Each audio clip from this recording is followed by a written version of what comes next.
What's up, guys? It's Jay, Morning After Kill, and we're here on day 3 of round 1. It's going to be episode 4 of the tournament, and I was supposed to have this up last night. We had some corrupted files issues, so we're going to go ahead and skip ahead to one of the other people in the first round. It's going to be Piloz Customz versus SpuriousD. Sorry about that. And with me again, I have a guest commentator like I told you I was going to have, and I'm bringing Make Sandwich Woman back on. What's going on, Foster? What is up, man? How's it going, man? How'd you enjoy the last videos? They're great. I'm really surprised at how amazing these worlds are turning out. I'm really excited to see all the other ones. I really am. Alright, so we're just gonna jump right into this. I'm gonna start this video up. Right here we got Piloz Customz. Oh, you nasty bastard. But we got Piloz Customz and we got Foster over here burping into the mic, and he has like, a pixel art world. It's generated on a flat world. It's actually one of the more impressive pixel arts I've seen in this game. And Foster, you've seen this world yourself, haven't you? I saw it a long time ago. Yeah, I believe. Have you made another video on it? I think. I made a video on it about a month ago. I featured him in the Show Me Your World because, I randomly came across him through Gen Z and Richard L86, and I was like, wow, this guy had some awesome stuff. And, it pretty much speaks for itself. You got the Bruce Lee, the V for Vendetta face, I don't know how people say it, Vincent Van Gogh or Vincent Van Gogh, but, you got the Starry Night. But what do you think of this guy's pixel art? I know not everybody's a fan of pixel art, but what do you think about this? All I know is I could never do something like that. Well, you could, but it would take a while. It would have to be perfect for me to be satisfied with it. And I mean, just looking at these, they look perfect. This tiger right here is just, I really love the tiger. I really wish he had a lot more in his world, or else he would be a higher seed in this tournament. But, I mean, he shows you right there he can build in 3D, and his spawn is actually like a giant gold cock, and it's just, it's magnificent. But, yeah, like I said, you guys check out, Piloz Customz. I'm pretty sure it's Piloz. But, you guys check his world out. He's got the pixel art, and, it's not the type of pixel art that everybody hates on. So, that's good job to you, Piloz Customz. Congratulations for making it in the tournament, man. Yeah, pixel art, it's, definitely something that requires a lot of effort and time. And I'm gonna go ahead and start up Spurious's world, which is another world you're actually familiar with. Yeah, I've met both of these people on the forums when I was really active on the forums, but not so much anymore. But I saw this world a long time ago, and he's got some really awesome stuff. It's come a long way. I was in this world about a month ago with Arcus, and then like after he joined in on the tournament and I checked it out, like he went from having like just a few things to a whole bunch of things in a real short amount of time. And he's really got his world together. He's got the giant chess set, which I'm a big fan of chess, so I actually that hits home. I'm like, really, haha, nice. I never really got into chess. I was always a checkers kind of person. Yeah, I never liked checkers just because of the lack of strategy in it. I like chess where you gotta think ahead instead of just like blindly moving a little checker piece here and then having a guy come and double jump me 8 times to beat me for no reason. I'm an MLG checkers pro. Dude, believe it or not. I will 360 no-scope you with a knight from across the board. Alright. We're here in Spurious's world. He's got the, what do you call that? The City of Gold right here in wow, that's nice. El Dorado. Not like the Cadillac, but we're talking about El Dorado, the City of Gold, back in probably South America, some area. I don't think they've ever found it. Yeah, that's really cool. I like the arch kind of on the top of it.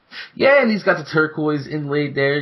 I'm not sure if the Mayans or Incans did that or if it was the Egyptians, but it fits really well. And those are some interesting looking trees. Yeah, I think they're supposed to be like weeping willows. And this right here is what, Arcus was raving about when he was in his world, because I'm from the States, so we don't get this very often, but this is some type of police cabinet from Doctor Who that they travel through time in. I don't even know what Doctor Who is. Yeah, but I know. Like, Arcus was flipping out about it. He was like, it's so brilliant. And I was like, what the fuck is it? It's like, oh, got a keyhole.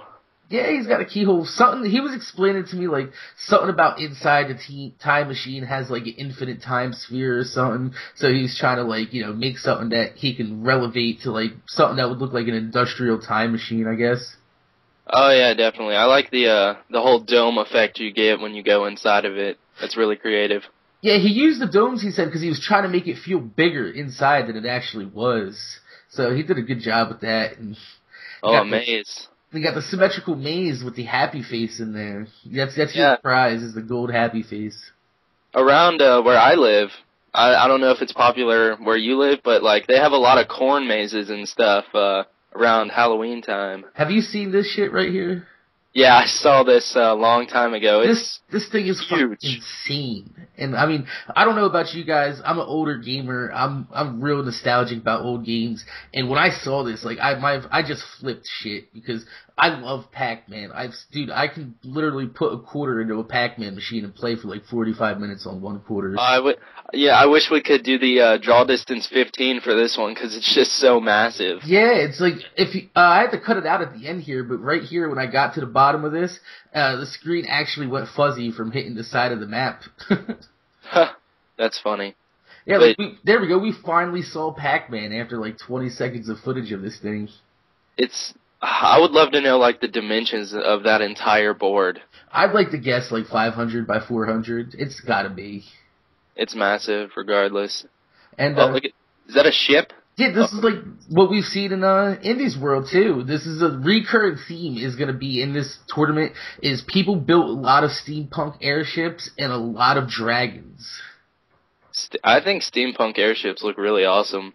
Well, yeah, because Argus is a big fan of steampunk, so obviously he put in some blocks that are catered towards that theme. Like you got the truss blocks and you got the crate blocks with the egg crate grill in it, and it just lends real well to that sort of architecture. But he's the only one I've actually seen to get like the double blimp with the propellers on the back. Yeah, I was about to say something about like the double blimp. That's really cool. Yeah, and it's just like really cool view that I had to get there. When I first saw it, I was like, "What?"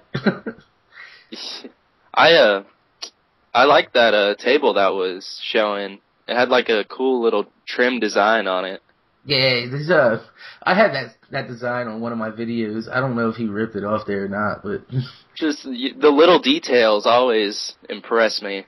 If you look on the corner back there, if you rewind it like 2 seconds, you'll see that I forgot to get his Cubert in. He has a giant Cubert cursing, like what he does, he jumps off the side of the road. But this is underneath his map. Like I've never been underneath his map, so he gave me a tour of underneath here, and I was just like, Whoa. Yeah, it's pretty majestic, man. Yeah, I've seen that symbol somewhere. I forgot what it means or what it stands for, but I have seen that a lot. It looks like some type of like interlaced cross of some sort. Yeah, I definitely recognize that. I just can't spit it out what it is right now. But as far as the tournament's going, man, I'd like to thank everybody out there that's been viewing these videos and liking them up and voting. Some of these videos went over 100 comments within the first 8 hours of the video being up. So hats off to you guys for being active and seeing this tournament through, because it really can't go on without you guys voting. But one other thing I'd like to ask you is if you could favorite the video. I don't like to ask people to favorite the video a lot, but I think this tournament needs to get a lot of exposure. So if you do have a YouTube account and you are voting, try to favorite the video. That way more people get to see this, the more votes we get, and that way, we know who is, the undisputed builder of Fortresscraft tournament. You know what I mean, Foster? Yeah, you're gonna have a lot of fun counting up all these votes. Well, there's a really good system that you could work where you hit Control F on your keyboard and you type in the name and it counts how many times it shows up on that page. Oh wow. Yeah, I didn't even know that. Yeah, Scott actually told me about that. HK6, we were talking about that yesterday. He's like, well, you could just use Control F. And I was like, oh wow, yeah, it does. It works in Skype too. If you guys have Skype, go ahead and try it. If you're looking back at a conversation trying to find something, hit Control F. But what I wanted to show right here was those tombstones that you just saw are actually the same as his stepping stones inside that pond right there. So. Oh, I didn't even notice that. That was really a good use of blocks. Yeah, and some of you guys will recognize this. I didn't, because I didn't play the game. But this is the vault from Fallout series that's on the Xbox 360. I'm not too versed with the game. I didn't play it, but if you guys play Fallout, you probably recognize this. Also, did you play Fallout? No, I've never actually played Fallout. I don't play a whole lot of games. Yeah, big doors. He used the big block to do I like he's got like the control panels next to the doors, Yeah. Those are really cool. He's got like a whole I don't know, it looks like a reactor or some sort of dorm down here, but it's got some awesome stuff hanging around, futuristic, kind of, really cool looking. Oh, and I do remember this massive tree from the first time I went in his world. It's very good. You know what? I didn't even think about this when I was putting the videos together, but man, I would love to see Spurious square off against Llama versus Cow's tree, because that guy has the biggest tree ever, but this one is more detailed with the branches. Yeah. Is that like a sushi bar? That was pretty nice. It was like a bar under the ground. But I definitely am excited to see the rest of the all the worlds and stuff because you said you put the amazing worlds at the beginning, right? Or not at the beginning, but kind of the first seed. No. The most amazing worlds are gonna be the higher seeds. It's like how you work a tournament bracket.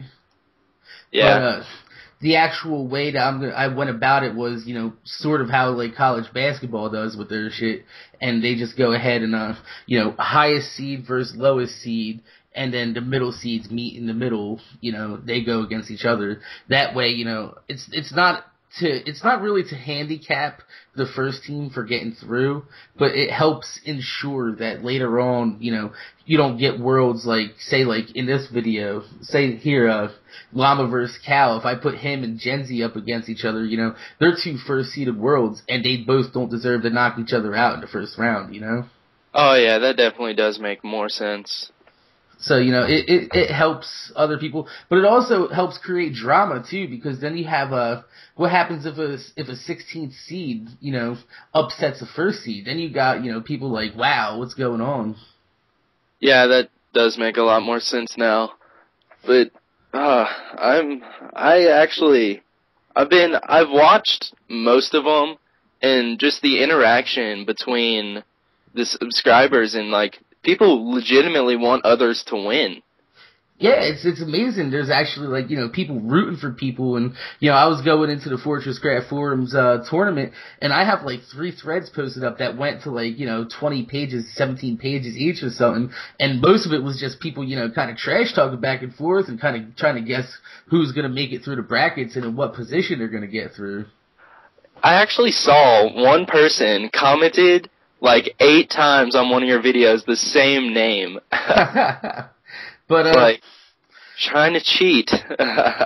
We're going to end this video out. I'm kind of pressed for time. I got HK6, Paul, Element, and actually, I don't think Element's up yet. He's kind of sick, but Ebony, HK6, and Paul, we're going to be doing another commentary in a few minutes. So, Foster, I'd like to thank you for coming on. You guys check thanks him out. For bringing me. He's Make Sandwich Woman, youtube.com/ Make Sandwich Woman. And I'm Jay, More Than After Kill, asking you to favorite this video because I'm trying to get this tournament out there, and these people need to get their world seen. So, thanks for watching, thanks for subscribing, thanks for voting, and I'll check you guys out next time when I get another video up later today.